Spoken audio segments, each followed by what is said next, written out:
The city of Brooklyn Center is considering joining a program to provide mental health services during police calls.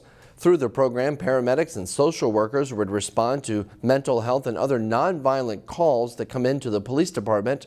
The social workers would be Hennepin County employees, but the city of Brooklyn Center would pay them. Social workers would report directly to the city's public health and safety department. In the context of being short-staffed and having a lot to do, we don't want to add to the supervision of police officers. We don't want to add to the load. So we're not trying to add on more work when we already have very challenged staff as far as workload. A similar partnership in Brooklyn Park was the first of its kind in the state. The Police Mental Health Response Partnership between police and Hennepin County has been responding to calls now for several months. They respond to nonviolent calls for issues like substance abuse, self-harm, and to perform welfare checks.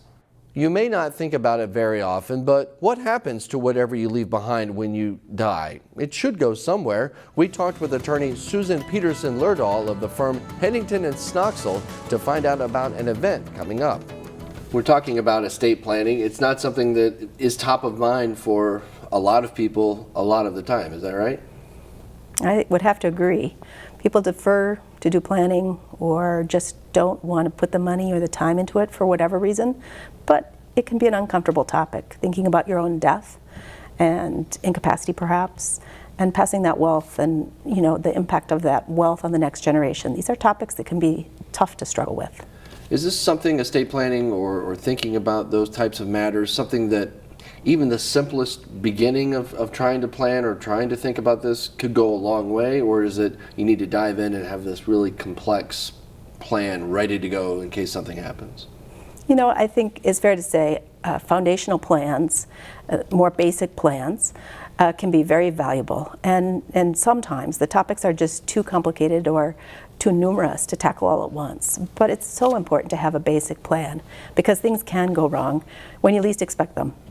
The healthier one in a couple could die in a car accident, for example, or somebody could be diagnosed with some terminal illness just out of the blue. COVID, I think, taught us a lot about that, how quote unquote the wrong person, a healthy person, could just die, just out of the blue. In a couple of weeks we have a program coming up September 12th at Maple Grove, the community center. What kinds of things, if folks want to come out to that to maybe get a new start or maybe continue on what they've already started, what kinds of things will you have available at this boot camp? This boot camp seminar series is really designed to help people get started with the planning process or with the update process, but also folks who are somewhat familiar with the concepts or who have a plan are also invited, and this will also address their concerns. So certainly we need to address terminology. There's a lot of new words, jargon here that we use in our work that people may not be familiar with.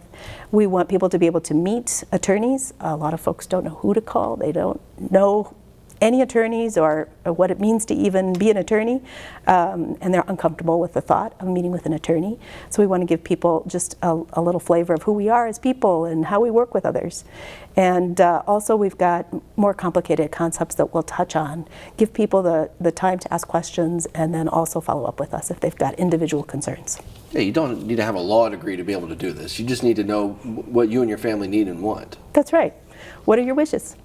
And this can help kind of get that started. That vocabulary, like you said, that's got to be really important. It can be daunting for folks to think about this, especially if it's a time in crisis. Oh, I think you're right.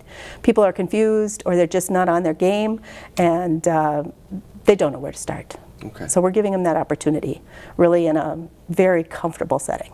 Okay, and that's what this boot camp is all about. That is. Susan, thank you very much for being here. You're welcome. The free estate planning boot camps provided by Hennington & Snoxel Law Firm will be at the Maple Grove Community Center on Tuesday, September 12th. We'll put more information and links in this story at ccxmedia.org. A family-owned business in Crystal has its sights set on helping people for years to come. Delane Cleveland takes us inside Crystal Vision Clinic, which opened a new building earlier this year. So we're really excited about our new location. It began with a vision. From just kind of in a shopping mall and kind of kept growing. After serving patients in a building along Douglas Drive for more than 40 years, Dr. Chase Sendris wanted something new. To be able to come into this, brand new, beautiful space every day, it's a blessing.